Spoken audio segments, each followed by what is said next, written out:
now, again, us versus them mentality. And so they kind of go in the world like crashing into things.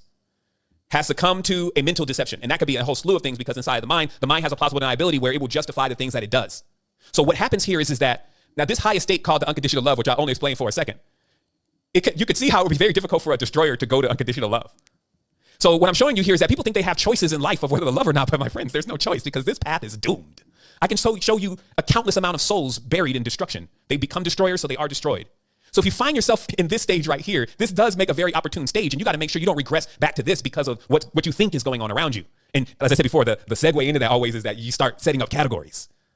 Of course, all this wisdom and all this knowledge is come from my own experience and my conversation with myself. Like always going in on the maintenance and self and be like, yo, where are you at? You okay? You start seeing too much stuff going on. You start yo, you okay? Okay, look, remember, this is not a choice here. You must be the lover of self. All is self. Because remember, what you came here for is not about you and it's not about everybody else that has it already. It's about the people who don't have it. That's the mission that I sent you on.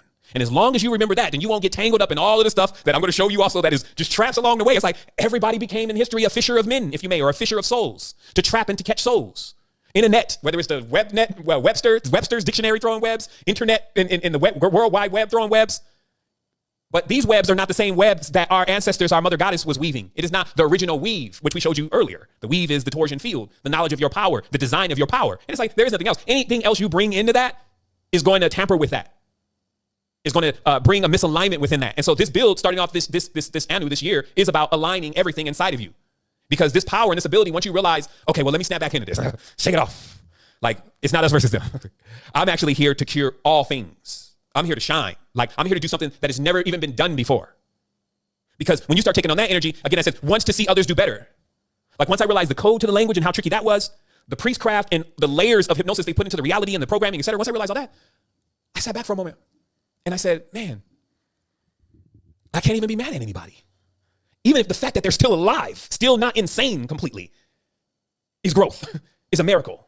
Because, wow, how can someone survive in something like this? So I stopped putting the blame on the people, letting the people be the scapegoat, letting them become the thing that you crucify and you curse.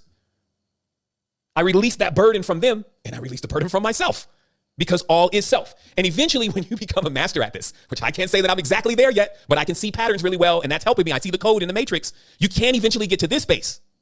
The unconditional love space, right? Now, even people don't, sometimes the divine masculine doesn't even feel right with that kind of unconditional love. Wait a minute, hold on, let me get my sword. You see, the unconditional love space is like, it's almost unperceivable, especially for a destroyer. But what happens here is that this is why there's always this Bodhisattva, avatar, Messiah type thing, which I'm really going to show you is the great mother by the end of this conversation, because technically still the Bodhisattvas, the Messiahs, the avatars are actually Eve angels within themselves, and they need to move out of the way and actually in the consciousness, let the consciousness actually be what it is.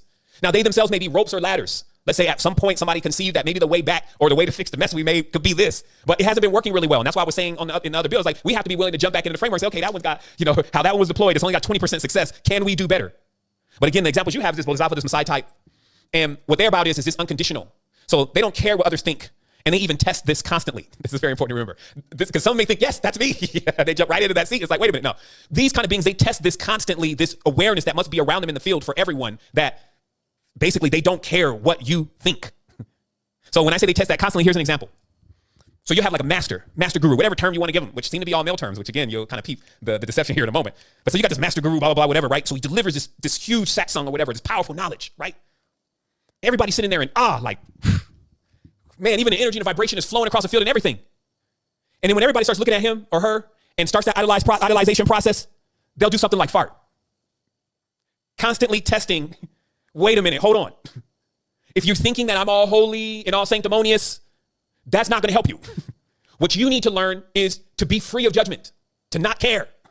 So I'm going to keep testing your ability to actually, what is your leniency on me? You want to put me on this way, on this high pedestal? Watch me fall off. Boom, let me do something. Oh my goodness, he's not holy. Oh my goodness. You see what I mean? Because what they have to do is constantly maintain a certain vibration in the space that you don't lose sight of who you are. And that's why I said, they're fulfilled and untouchable because they're never going to let